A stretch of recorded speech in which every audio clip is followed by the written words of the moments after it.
A man hiked into the Nevada desert in search of a cave. A very specific cave. One that made his entire body vibrate when he stood near it. He was never seen again. They found his phone near an abandoned mine. But not his backpack.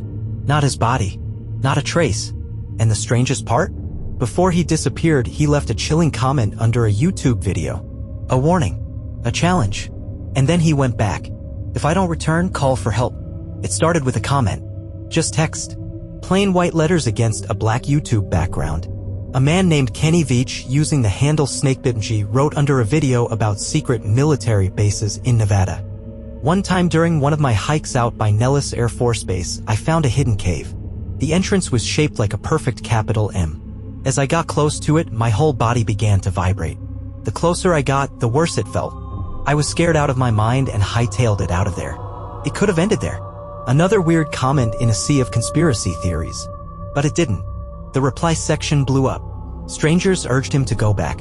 Film it. Document it. Find the cave again. And Kenny agreed. Kenny Veach wasn't a kid. He was 47 years old. A seasoned outdoorsman. An inventor. Someone who had hiked alone in the Mojave for years. He described himself as a solo adventurer and often wandered deep into the desert with no GPS, no map, and sometimes no sleeping bag. In his own words, "I have been in more caves than I can count. I spent most of my free time in the mountains." He wasn't reckless, just obsessed. With silence. With space. With the strange. That comment about the M cave was the first time he hinted at something truly unnatural. Weeks after the YouTube comment, Kenny uploaded a video. M cave hike. He looked casual. Happy even. Self-recording on a shaky handheld cam, he walks through the dry brush of the Mojave Desert, pointing out features, cracks, hills. He's in short sleeves, carrying a handgun on his hip. "I didn't find the M cave," he says cheerfully into the camera. "But I'll be back. I know it's out there." It was October. Temperatures were already starting to drop in the Nevada wilderness. Still, Kenny promised his viewers he'd return. Alone again. On November 10th, 2014, Kenny Veach told his girlfriend he was heading back out to find the M cave. He brought a video camera, a handgun, a backpack full of supplies. He left no detailed note, no GPS tracker, no return time. The desert absorbed him.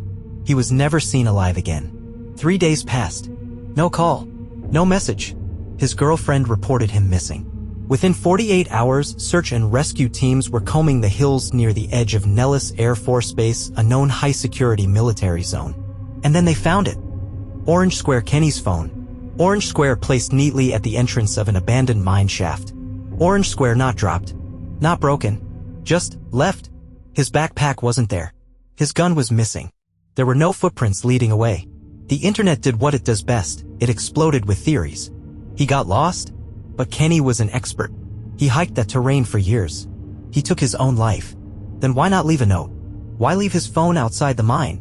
He faked his death. No proof. No bank activity. No second identity. No sightings. The cave wasn't just a cave. And someone didn't want it found.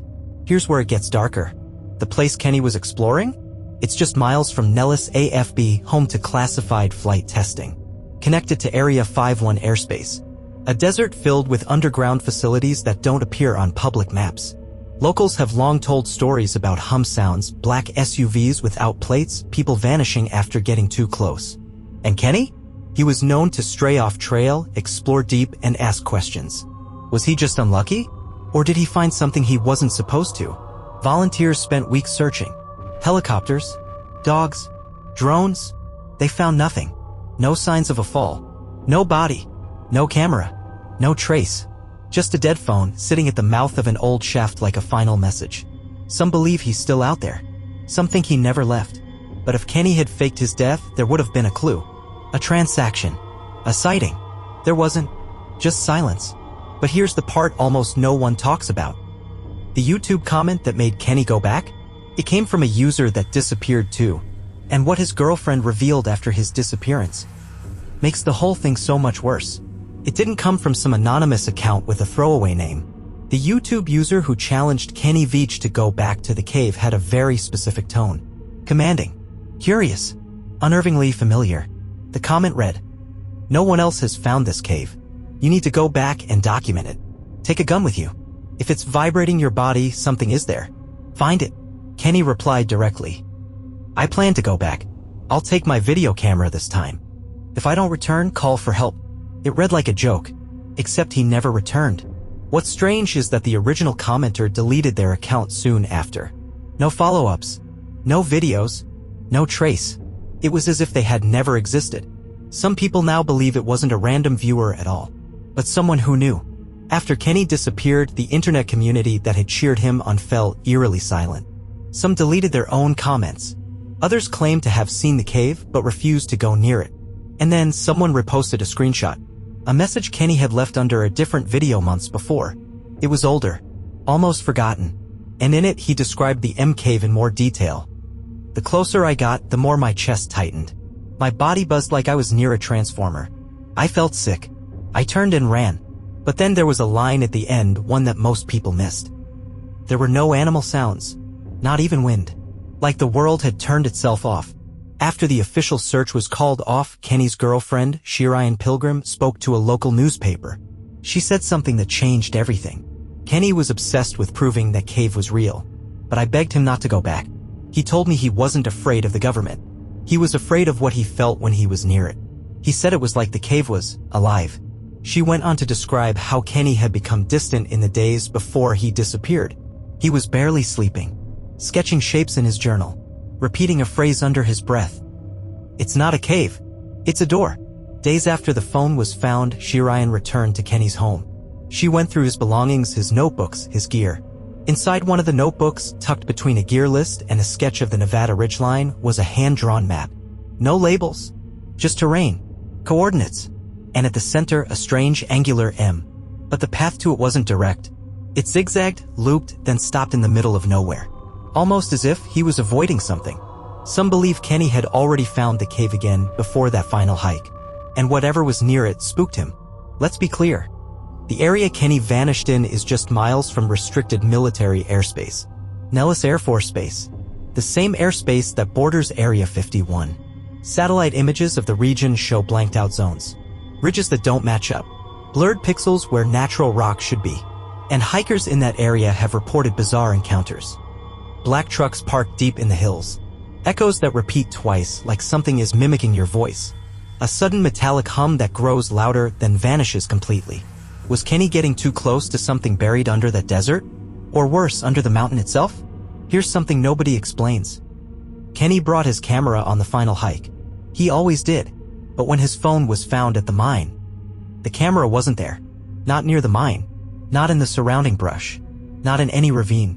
Which leaves two options. He never turned it on. Or someone took it. Because Kenny always filmed his hikes. Always. And he would have documented the moment he found the cave again. So if that footage exists, someone else has it. 2 weeks after the search ended, a hiker named Mark Asterisk, he asked that his full name be withheld, was hiking near the same ridgeline where Kenny disappeared. He wasn't looking for the cave. He didn't even know the story. But he did have a drone. Flying it over a narrow canyon, the drone's camera picked up a strange light. A pulse coming from underneath the ground. It blinked 3 times, then vanished. He went back to retrieve the drone hours later. When he reviewed the footage, there was interference during the pulse. Pixelation. Static. And the moment the light blinked for the last time, the GPS data stopped recording. The footage has never been released publicly. One theory whispered by desert explorers and fringe researchers claims the M cave isn't a cave at all, but an ancient structure built long before humans arrived in North America. A kind of resonance chamber, one that reacts to vibration, and maybe responds to human presence. Kenny's description of the buzzing of his body vibrating, the nausea, the fear, it matches reports from other places. The hum in Taos, New Mexico. The rumble tunnels beneath Skinwalker Ranch. The vibration caves in the Superstition Mountains. What if there's something beneath the desert? Something alive, but sleeping? Something we're not meant to find? On one of Kenny's earlier videos, someone left a comment that was quickly deleted. But not before a viewer took a screenshot. It read, "He was warned. The signal wasn't meant for him. The cave is not a place. It's a threshold." To this day, the account cannot be traced. The username has never appeared again. It was created that day, commented once, and was deleted within hours. There are moments in Kenny's first video, if you watch closely, where he stops walking. His face twitches. His eyes shift, like he's listening to something. At 4:32, he whispers something so quietly most people miss it. Slow it down. Boost the audio. Someone's here. Then he keeps walking, laughing it off. But who? The trail behind him is empty. The wind is dead. The birds are gone. And so is he.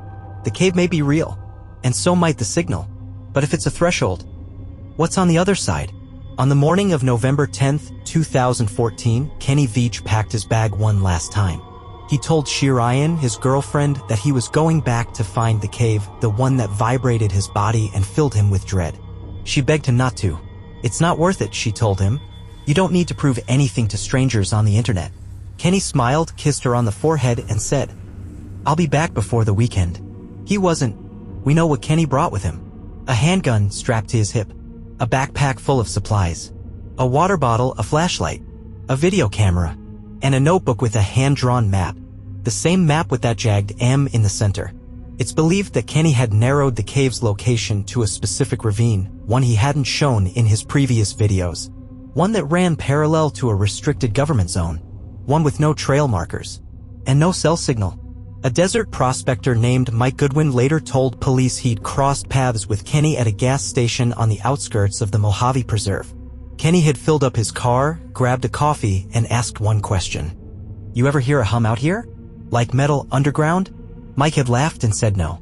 But Kenny didn't laugh back. He just nodded, paid, left. That was the last time anyone saw him. Hikers who've explored the hills where Kenny disappeared report something strange. Their phones glitch. GPS signals vanish. Sometimes their compasses spin. There's a dead zone less than a square mile where electronics shut off without warning. And at the edge of that zone? An old mine shaft.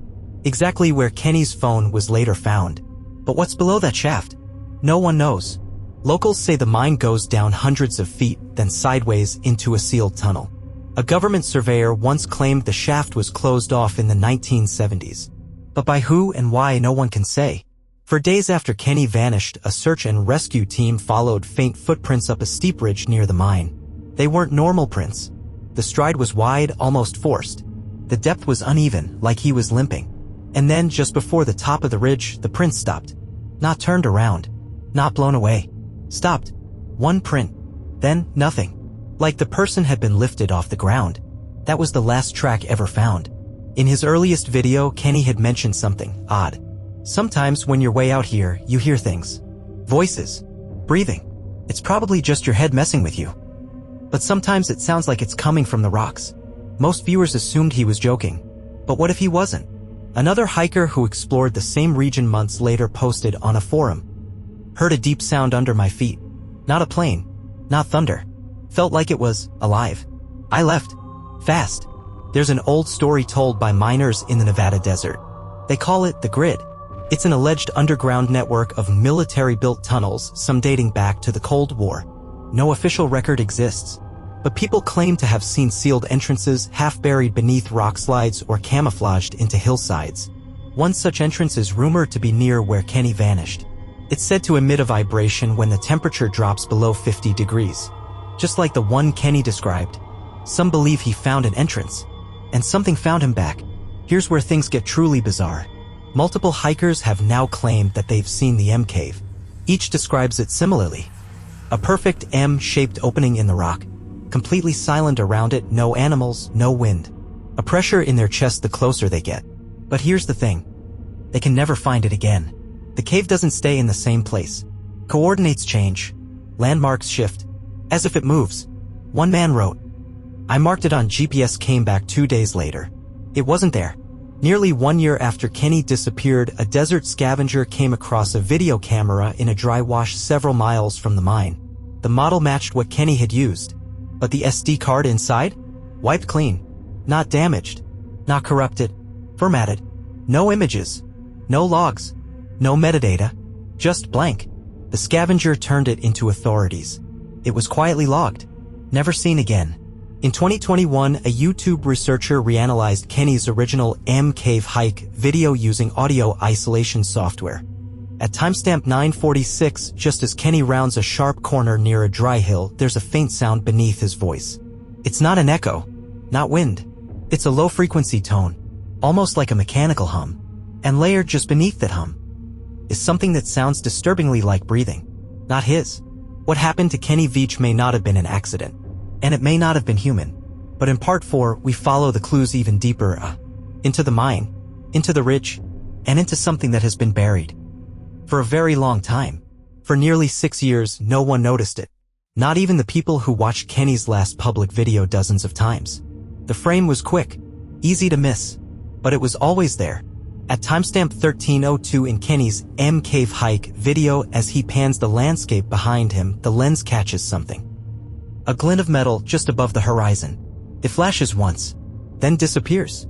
At first, people thought it was the sun reflecting off a rock, but when enhanced and stabilized, you can clearly see it's moving. A straight edge, shiny, tilting downward, then vanishing behind the ridge. 2 weeks after Kenny's disappearance, his sister found a notebook in his truck, one he hadn't brought with him on the hike. Most of the entries were normal, gear lists, trail routes, survival techniques. But the final page was different. It read, "If the cave really is a door, then someone built it. Or something did. You can feel the pressure in your bones. I think it's broadcasting. Something below." And at the bottom of the page, written in small, rushed handwriting, "If I go through, I might not come back." Kenny wasn't the only one to talk about broadcasting. Desert survivalists, ham radio users, and even drone pilots have reported interference in the region where he vanished. One researcher uploaded a video showing how his drone completely lost connection in a flat, open valley with line of sight and no obstructions. When he reviewed the footage, there was a flash like static, accompanied by a brief burst of high-pitched feedback.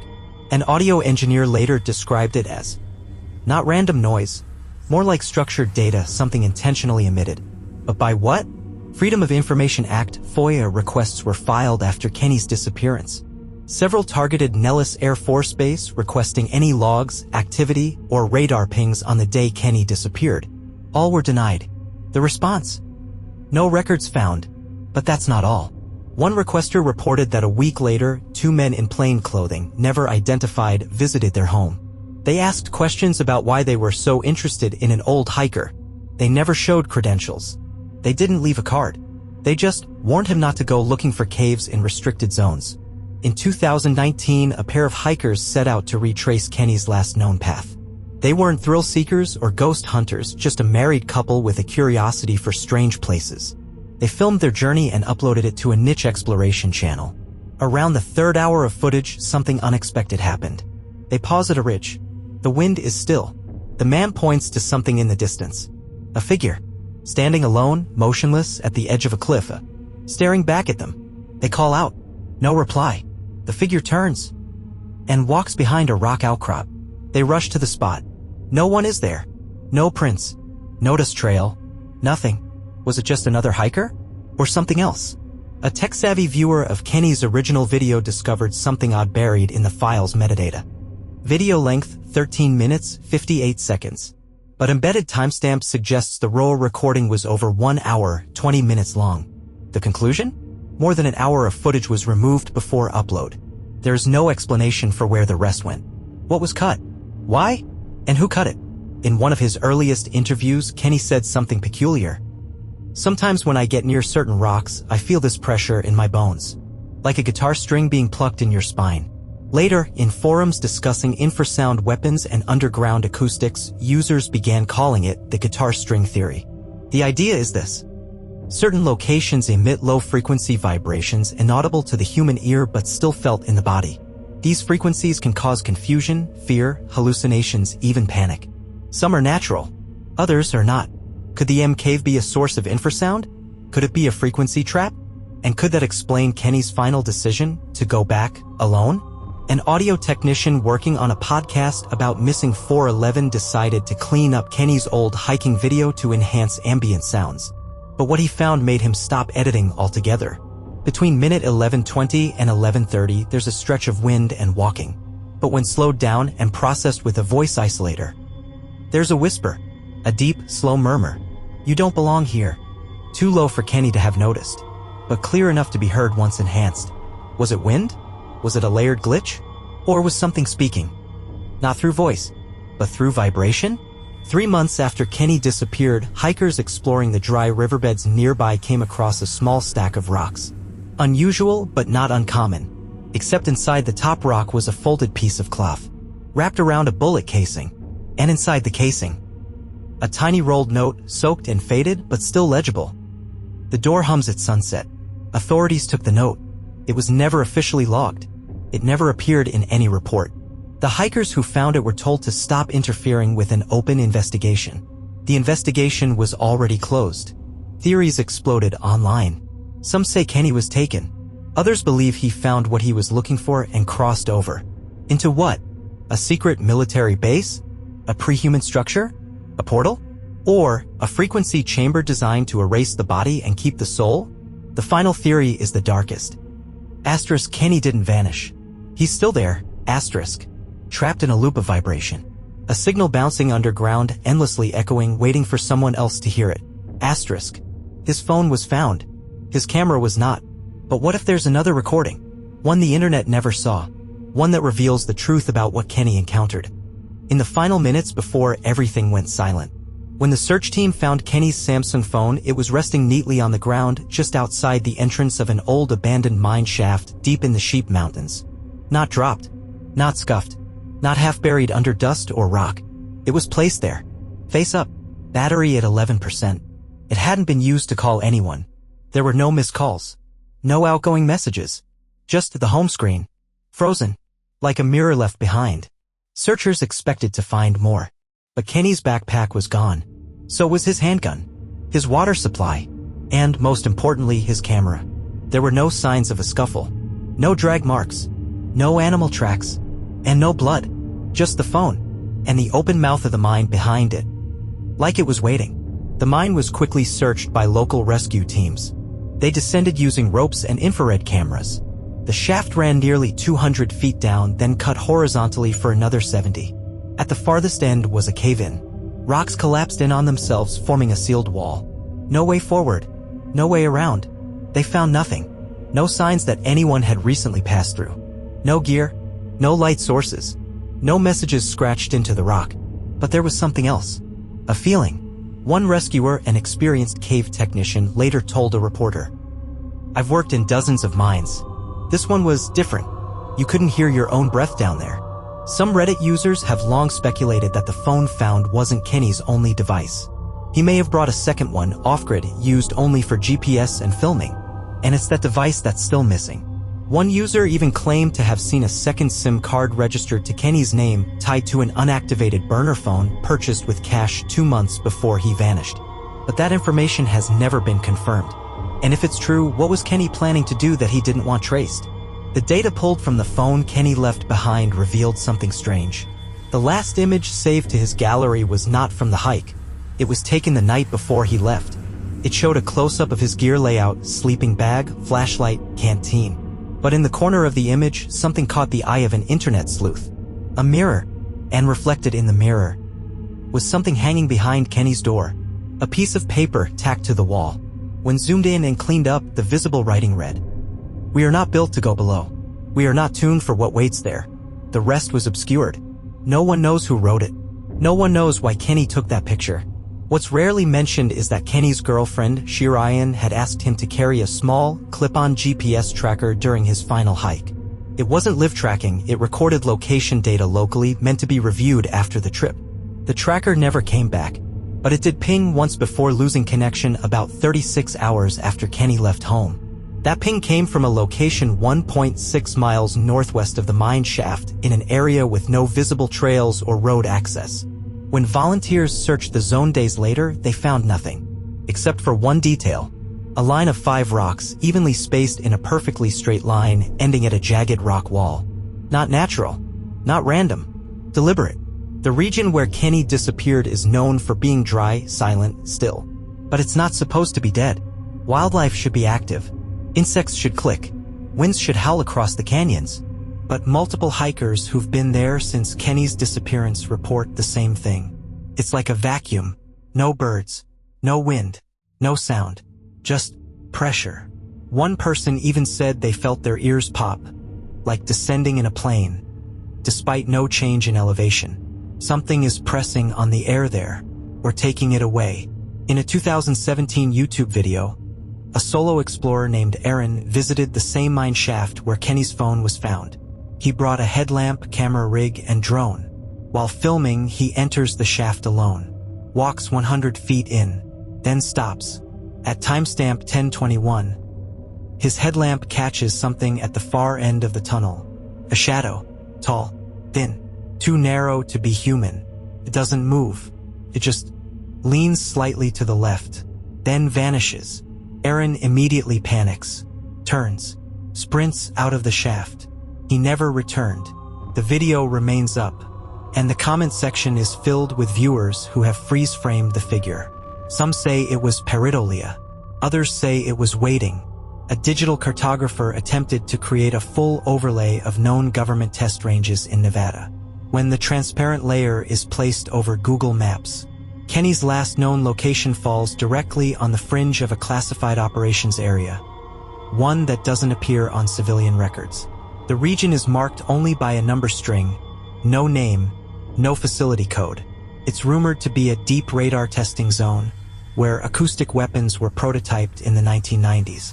One known side effect of those weapons: total disorientation, auditory hallucinations, memory disruption, death at high doses. Was Kenny exposed to something he didn't understand? Was the cave a testing outlet?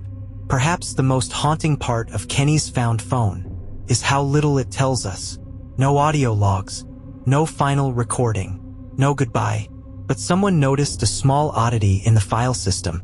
A new folder had been created on the device just before he vanished. The folder name? /receiver/. It was empty, but the timestamp is clear. Created at 2:47 p.m., the afternoon of November 11th, 2014. He was still alive, still walking, still close enough to touch his screen. And for some reason, he created a folder, not called Cave, not Trip, not Home, but Receiver, like something was waiting for a signal. The cave may have been real, but the signal might have been stronger than we thought. And in part 6, we follow the light seen in the desert sky the night Kenny vanished, and the sound that followed it. On November 11th, 2014, the same day Kenny Veach was last believed to be alive, several witnesses across Clark County, Nevada, called in reports to local stations and 911. Not for missing persons, not for gunshots, but for lights in the sky. At 8:41 p.m., multiple people across a 40-mile radius described a white flash followed by a steady blue glow. Low on the horizon, pulsing. It wasn't fast. It wasn't high. It hovered. Some said it was a drone. Others swore it was silent and too large to be man-made. The light lasted exactly 7 minutes, then blinked out, like someone had flipped a switch. Shortly after the light vanished, residents near Corn Creek Road, just south of the Sheep Mountains, reported something even stranger. "I thought it was an earthquake at first," one woman said.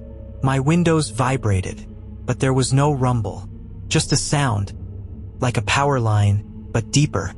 Others described it as a low hum, like a foghorn buried underground, a growl that felt more than heard, a single tone repeating every few seconds like Morse code slowed down. Dogs began barking uncontrollably. One man claimed his watch and kitchen clock both reset to 12 o'clock.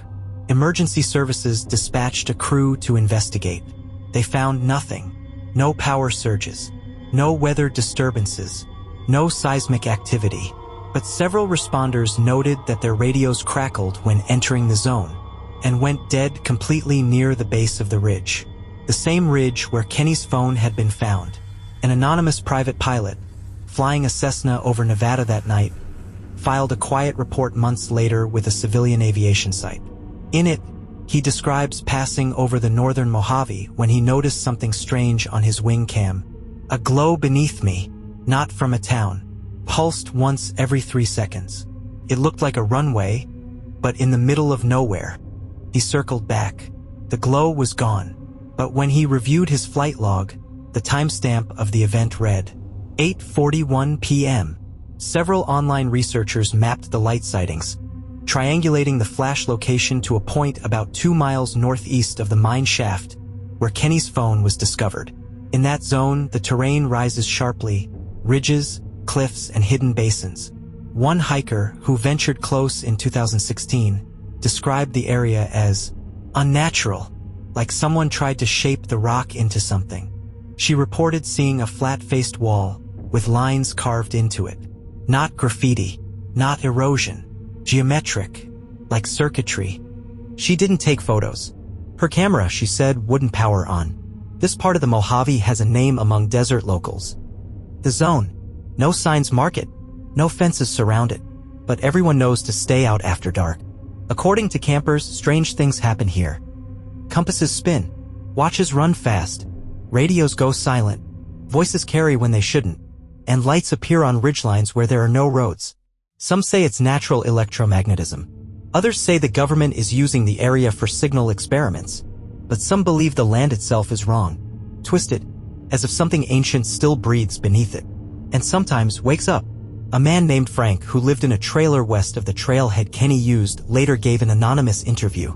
On the night of November 11th, around 8:40 p.m., he stepped outside to smoke. What he saw made him drop the cigarette. There was this light. Big as a car, but no shape to it. It just floated behind the ridge like it was watching. Then it shot up, straight into the sky. He ran inside. An hour later, his dog was missing. Its leash still tied to the porch. He found the dog 2 days later, alive, but shaking uncontrollably. It wouldn't go near the ridge again. Neither would Frank. In 2015, a game warden with Nevada Wildlife Services checked a motion-activated camera installed near the base of the Sheep Mountains. The camera had been set up to monitor bighorn sheep migration. But on the night of November 11, 2014, it captured something else. At exactly 8:42 p.m., the camera is triggered. A bright flash blinds the frame. Then for 4 seconds, the screen shows a dark shape, vertical, motionless, standing in the middle of the valley floor. No eyes, no limbs visible, just a tall silhouette. Then the screen goes white again. The footage was never released to the public. A leaked still frame surfaced online briefly in 2016, but was removed within days. No one has claimed it since. A group of independent researchers using archived satellite thermal imaging claimed that on the night of Kenny's disappearance, one reading captured a heat anomaly near the exact area of the cave. It was circular. It pulsed, then vanished. When they requested high-res data from the satellite provider, they were told, "This frame has been redacted due to security protocols." No explanation. No appeals. The frame is blanked out. A single dark circle where the desert should be. Infrasound. It's a phenomenon known to scientists, sound waves below the threshold of human hearing but still powerful enough to affect the body. Nausea, panic, hallucinations, disorientation. Some believe that the cave Kenny was searching for emitted infrasound, that the hum he described wasn't imagined. It was real and dangerous. There are rumors of devices built during the Cold War that used infrasound to disable targets without violence. Devices that were buried in deserts like this one, forgotten. Or hidden. Maybe the cave was one of those places. Or maybe it was the source all along. Desert myths are full of warnings.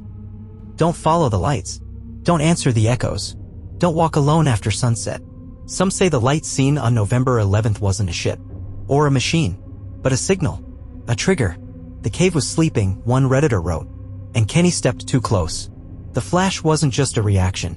It was an opening. But if that's true, what came out? The lights came and went. The sound faded, but the warnings did not. And in part 7, we learn why the military may have known about the cave long before Kenny ever did. And why they've done everything they can to keep it buried. Less than 20 miles from where Kenny Veach vanished lies one of the most tightly controlled military installations in the United States. Nellis Air Force Base. It's officially known for pilot training and weapons testing.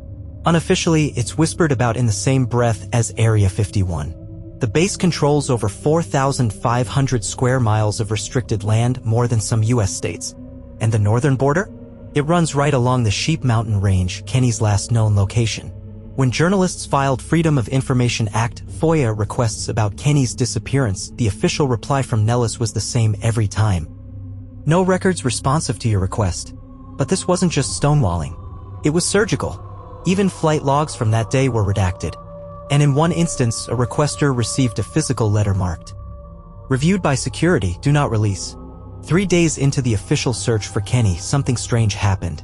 A ranger, who later spoke off-record, claimed that a team of 4 men in unmarked green uniforms arrived at the edge of the search zone. They brought no identification, did not check in with search and rescue, and refused to give their names. They were heavily armed. They carried their own radios. And according to the ranger, they moved fast, like they knew where they were going. They were last seen heading north, toward the same ridgeline where the mysterious blue glow had been reported. They returned 6 hours later. No findings, no comments, no explanation. Then they were gone. A month after Kenny disappeared, an independent hiker named Eli visited the same mine shaft where Kenny's phone had been found. He documented the entrance, expecting to find it as Kenny had left it. But something was off.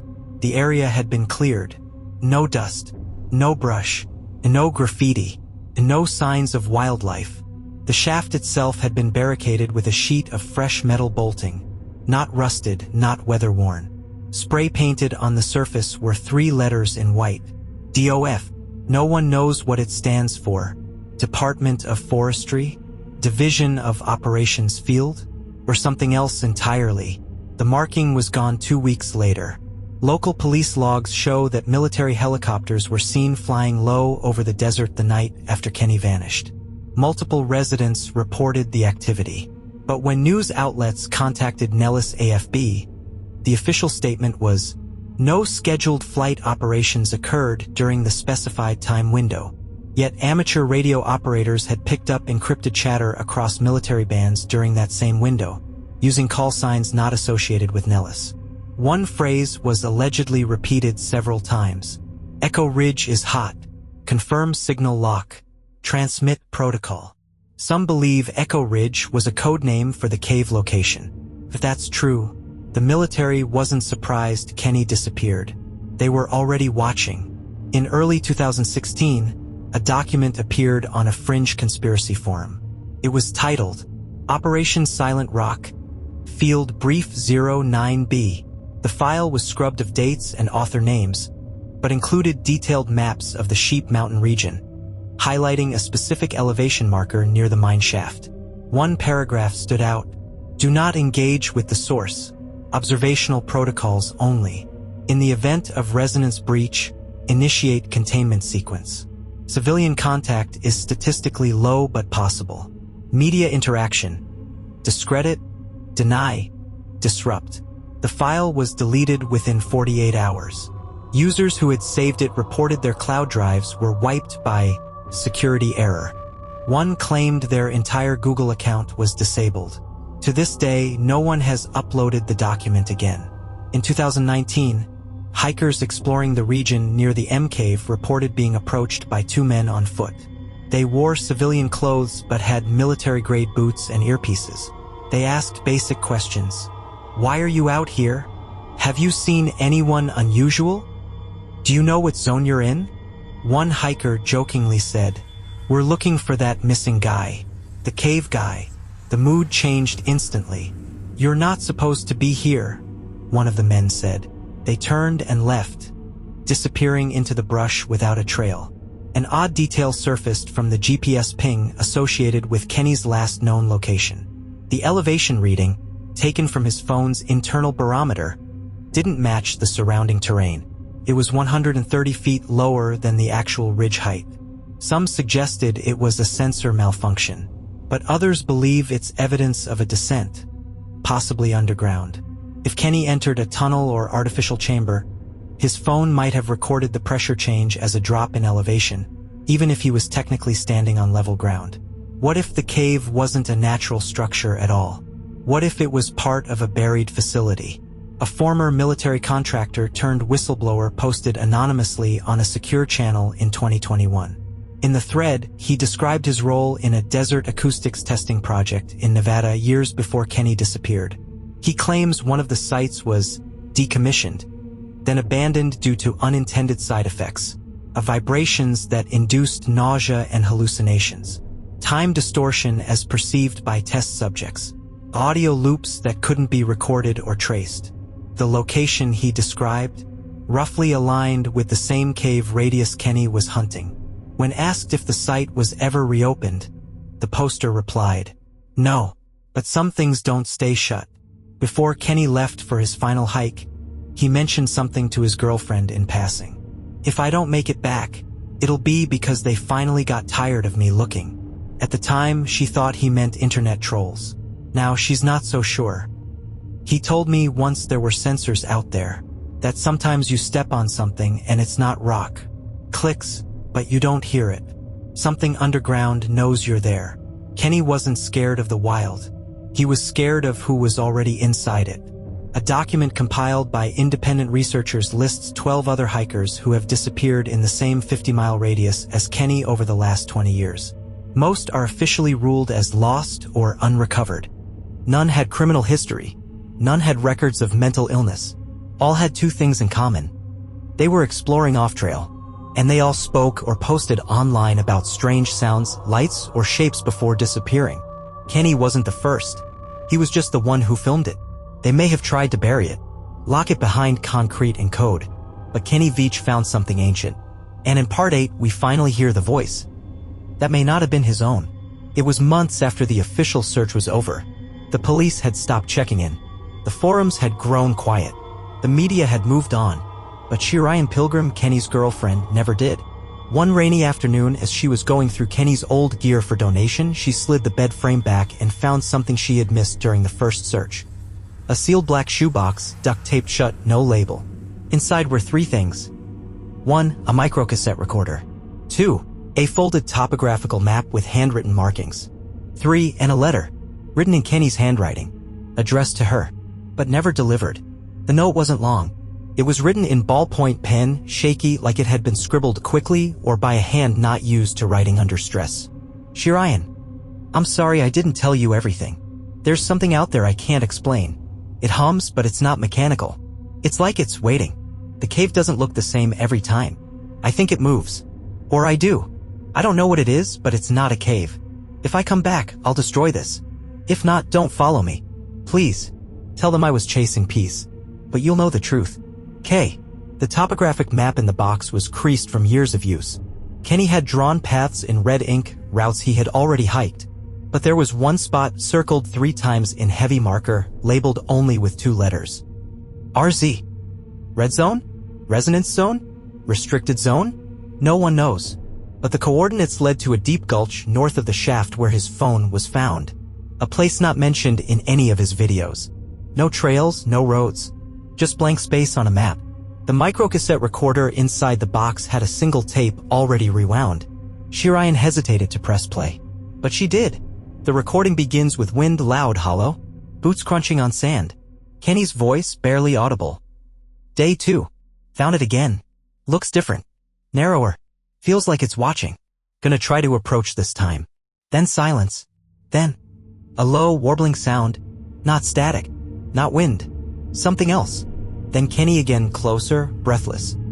Can't get closer. Not just fear. It's pushing me back. I can't explain it. I can't feel my hands. Pressure in my chest. Gonna mark the spot. Maybe come back with rope.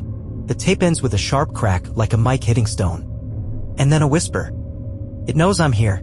Audio engineers who later analyzed the tape would report something strange beneath Kenny's words. A second voice.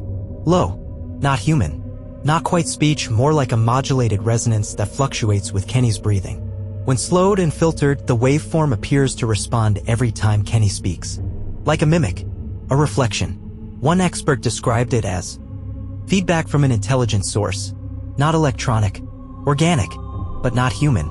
It didn't sound like an echo. It sounded like a conversation. In a podcast interview years later, Shireen finally shared something she had never told the police. Kenny started hearing things 2 weeks before he disappeared. He told me he'd wake up in the middle of the night and hear a low hum. Not in his ears. In his bones. She thought it was stress. But then she heard it too. Once, while they were camping outside the city just before sunrise, she woke up to a strange sensation. It was like the air around the tent was vibrating. But there was no sound. Just the feeling. Like the world was holding its breath. Kenny sat upright beside her, shaking. He whispered, "It found me again." According to Shireen, Kenny had hours of footage that he never uploaded to YouTube. Some of it was damaged. Some of it he refused to watch. One video, she said, showed Kenny walking toward the same area marked RZ on the map.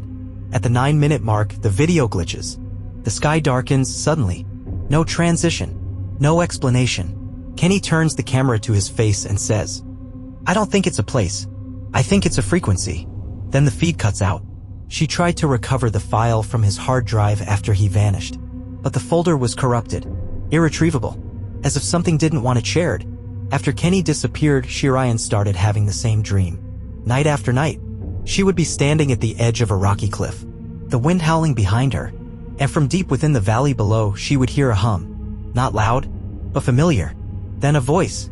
Not Kenny's. Not hers. "He's not dead. He's below."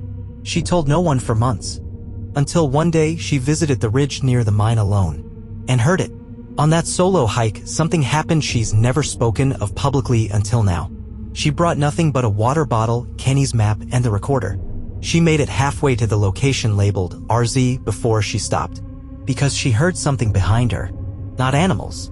Not wind. Footsteps. Soft. Measured. Human. She turned. Nothing. But when she reached for the recorder in her bag to document it, she froze. It was playing on its own. The same tape. Rewound. Playing. But this time, there was no wind. No walking. No whisper. Just one new sentence. "You weren't invited." She ran. In a private message to a YouTube channel that covered Kenny's story in 2020, Shirayan ended with this. Asterisk, if you go looking for answers, be prepared to feel them first. This was never about a man getting lost. It was about something waiting to be found. Asterisk. And that something? It might not live in the cave. It might be the cave. Kenny Veach went looking for a cave. What he may have found was an invitation. And in part 9, we return to the place he called the door. With new eyes, new technology, and a secret that's been sitting in the footage for years, unseen. For years, Kenny Veach's Cave hike video was picked apart by viewers frame by frame. Nothing seemed out of the ordinary. Until 2020, when a former drone technician named Caleb, using thermal analysis software, reprocessed the footage. He didn't expect to find anything. But at timestamp 6:44, as Kenny scans a high ridge in the distance, the landscape suddenly flickers. A shape, not visible in standard color, but clear in thermal. A perfect vertical line recessed into the rock face. Man-made. Deliberate. A seam.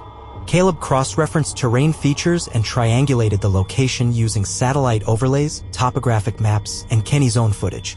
And he found it. The Cave. Nestled in a narrow crevice, shadowed by overhanging rock, its opening forms an unmistakable M shape, smooth and symmetrical, too perfect to be natural. The approach is steep, loose gravel. No marked trails.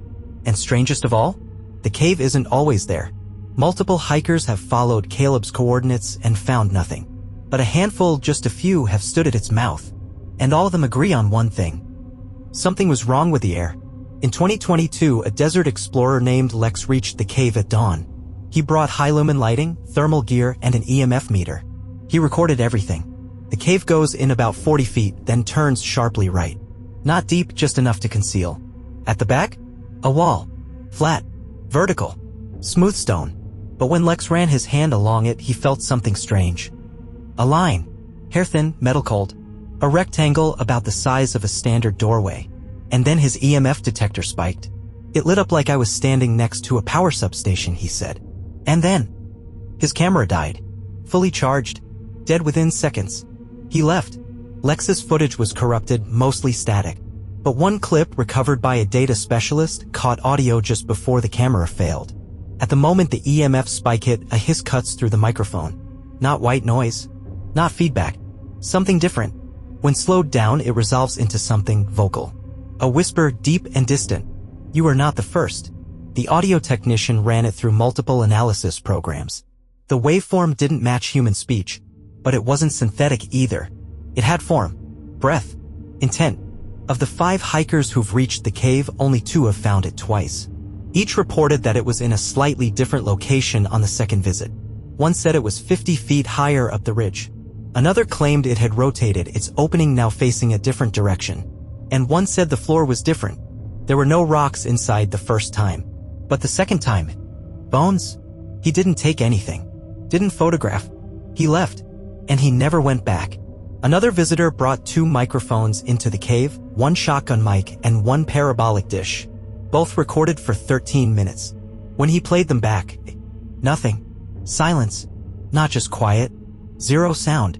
Even footsteps gone. He tested the equipment on the hike back. Both worked perfectly. So why did the cave mute all input? Researchers believe it may not block sound but absorb it.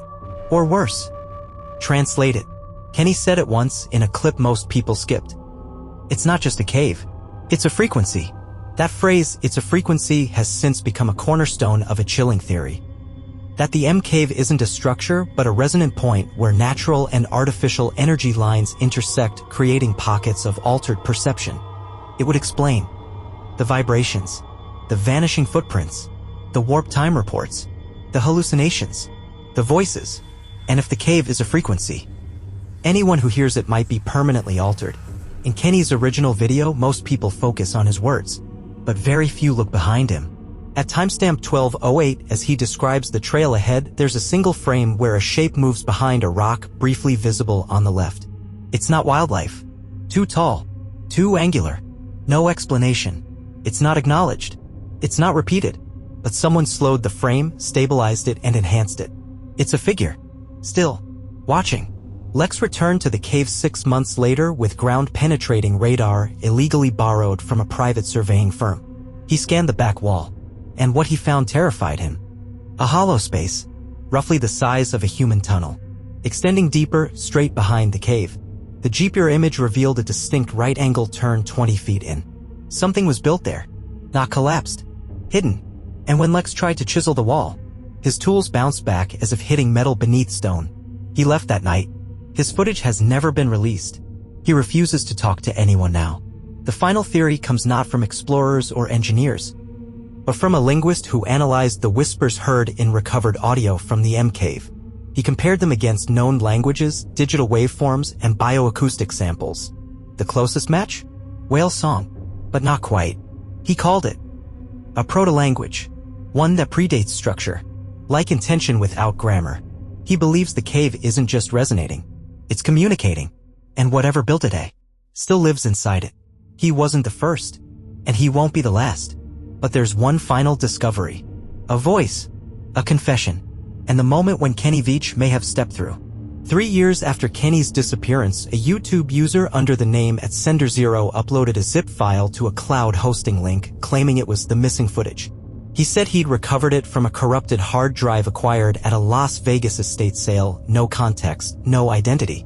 Inside the file was a single video. No title, no description, no metadata. Length, 4 minutes, 11 seconds. Format, .avi. Resolution, low, grainy, pixelated. But what it showed, no one could explain. The footage begins mid-motion. Handheld. A man breathing heavily, Kenny's voice. "I found it. It moved. It wasn't here yesterday. It's open now." The camera pans to the familiar ridgeline. The M cave, clearly visible. But this time, the inside is different. There's light. Not natural. A faint bluish hue, pulsing from deep within. Kenny steps forward. The hum grows louder. His breathing gets faster.